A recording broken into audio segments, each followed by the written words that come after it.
से व्रत नला कच्चा दुग्धरे धोइला से सुमरण कला 10 वर्ण मुरुजर पितुड़ा लिपिला 10 पाखुड़ा करी पद्मा कले खिला तैर ऊपर पूर्ण घटे कस्त पिला घटर ऊपर जूता डाल को थोइला नारिकल एक गोटी घटे पर देला 10 मुखी दीपावली जागर जलिला 10 कुंभे देले सिंदूर गज नहीं घटे पर देले श्री परमा लक्ष्मी को से स्मरण कले छेना पौणे कदली सरघृत देले 10 गोटी मंड दे आगे थैले कर्पूर राजुक्त करी आनी न बाढ़िले नैवेद्य दे पुणी कथा शुणिले श्री लक्ष्मी की से सुमरण कला लक्ष्मी दश नाम धरी व्रत गंठीर नाम लक्ष्मी नारायणी द्वितीय गंठीर नाम हेला कमलिनी तृतीय गंठीर नाम श्री हरिहर प्रिया चतुर्थ गंठीर नाम पद्मालया पंचम गंठीर नाम टोई कमला षष्ठ गंठीर नामटी होइला चंचल सप्तम गंठीर नाम विघ्नासनी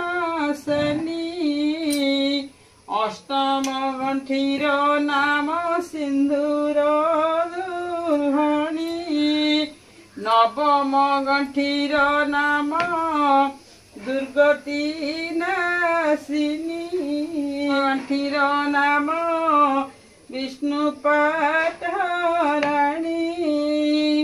से व्रत गंठी दले लक्ष्मी नारायणी बोली मने सुमन व्रत हस्तरु खसाई जल रखिले जल भितर जाइन ब्राह्मणी पशिले मांस मेचा प्राय पट वस्त्र दिशुला चिल पक्षी झाप बेग घेनी गला से ब्राह्मणी जल घेनी कूल को आइला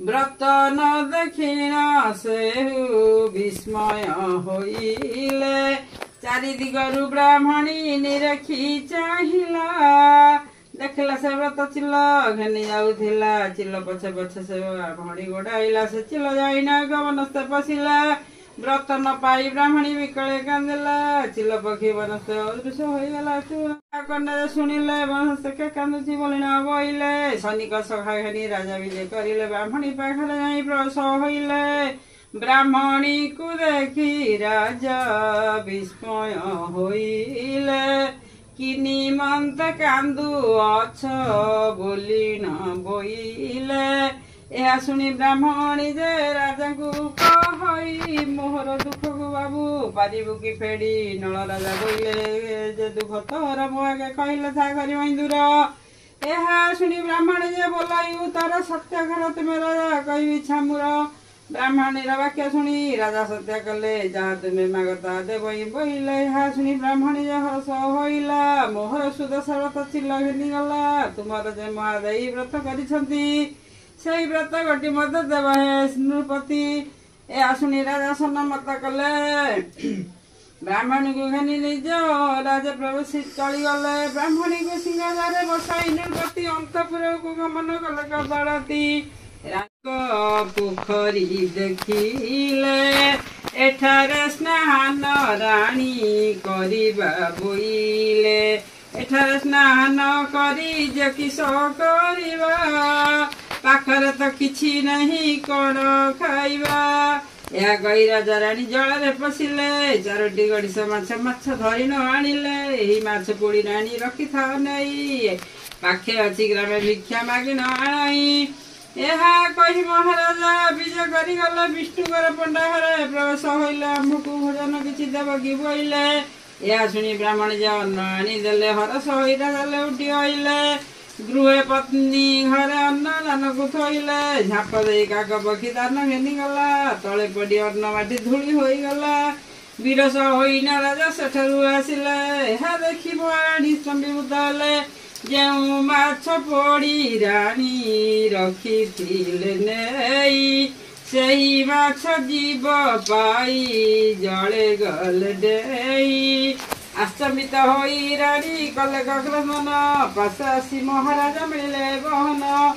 ମହାରାଣୀ ବଲେ ଲକ୍ଷ୍ମୀ ଛାଡ଼ିଲେ ଆମ୍ଭକୁ ପୋଡ଼ା ମାଛ ଜୀବ ପାଇ ଡେଇଲେ ଜଳକୁ। ତ କହି ରାଜା ରାଣୀ ବିଜେ କରିଗଲେ। ବନସ୍ତ ଭିତରେ ଏକ ଦୀପଟେ ଦେଖିଲେ। ସଭାଚନ୍ଦ୍ର କୁମାରକୁ କୂଳରେ ଧଇଲେ। ନଦୀ ପାର ହୋଇ ରାଜା ରାଣୀ ଯାଉଥିଲେ ମତ ସମୟ କୁମ୍ଭୀର ମିଳିଲା। ସଭାଚନ୍ଦ୍ର କୁମାରକୁ ତଡ଼ତି ଗିଳିଲା। ଏହା ଦେଖି ରାଜା ରାଣୀ ବେଗ ପଳାଇଲେ। କାନ୍ଦି କାନ୍ଦି ଯାଇନ ଯେ ବନସ୍ତ ପଶିଲେ।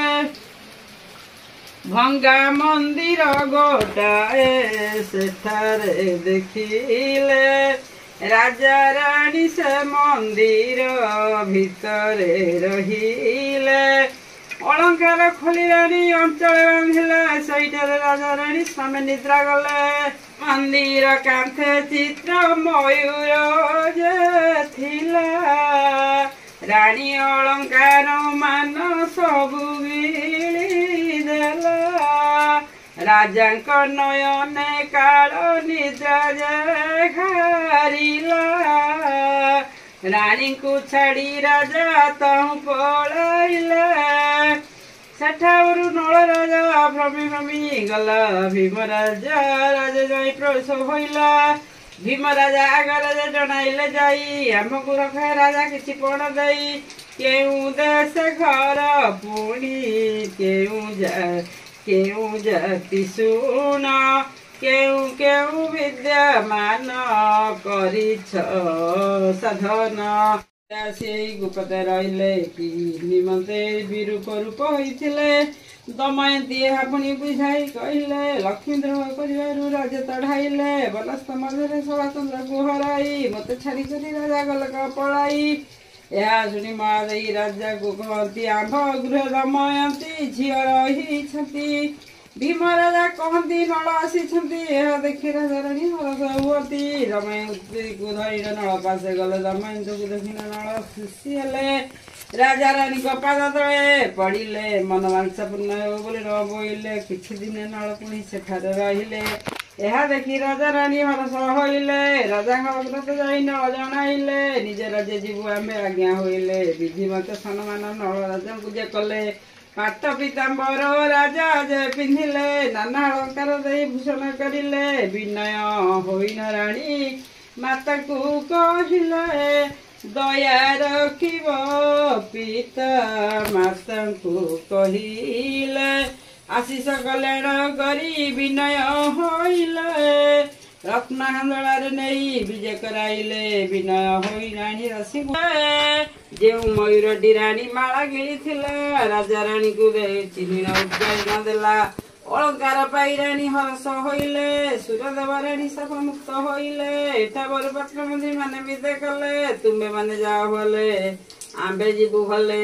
ସେଠା ବରପାତ୍ର ମନ୍ତ୍ରୀ ବିଦାୟ ହୋଇଲେ। ରାଜା ରାଣୀ ବହୁତ ଆଶିଷ ବାଞ୍ଚିଲେ। ହସ୍ତି ପୃଷ୍ଠେ ବସି ରାଜା ରାଣୀ ଚଳିଗଲେ। ବନସ୍ତ କନ୍ଧରେ ନଦୀ ନିକଟ ମିଳିଲେ। ଶଙ୍ଖଧ୍ୱନି ଶବଦରେ ନଦୀ କମ୍ପିଗଲା। ଶବ୍ଦ ଶୁଣି ନ କୁମ୍ଭୀର ତଳତି ଆସିଲା। ସଙ୍ଗେ ସଙ୍ଗେ ସଭାଚନ୍ଦ୍ରକୁ ଉଦ୍ଗାରିଲା। ଏ ଜନ୍ମରୁ ମତେ ମୁକ୍ତ କରନ୍ତୁ ବୋଇଲା। ପୁତ୍ରକୁ ପାଇନ ରାଣୀ ହରସ ହୋଇଲେ। ଶୁଭଦେବ ରାଜୁ ସାପ ମୁକ୍ତ ହୁଅ ଭଲେ। ସଭାଚନ୍ଦ୍ରକୁ ନେଇ ନକଳେ ବସାଇଲେ।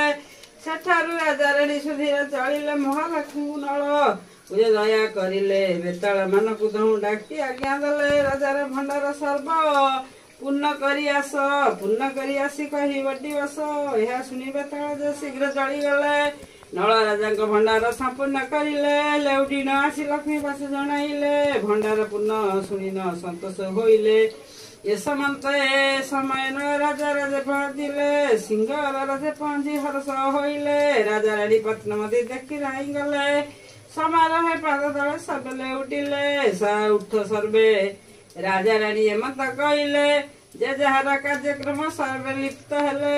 ଅଭିଷେକର ଯୋଗାଡ଼ ମନ୍ତ୍ରୀ କରାଇଲେ। ଶୁଭ ବେଳେ ରାଜା ରାଣୀ ଅଭିଷେକ ହେଲେ। ବାଦ୍ୟ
हे प्रभु।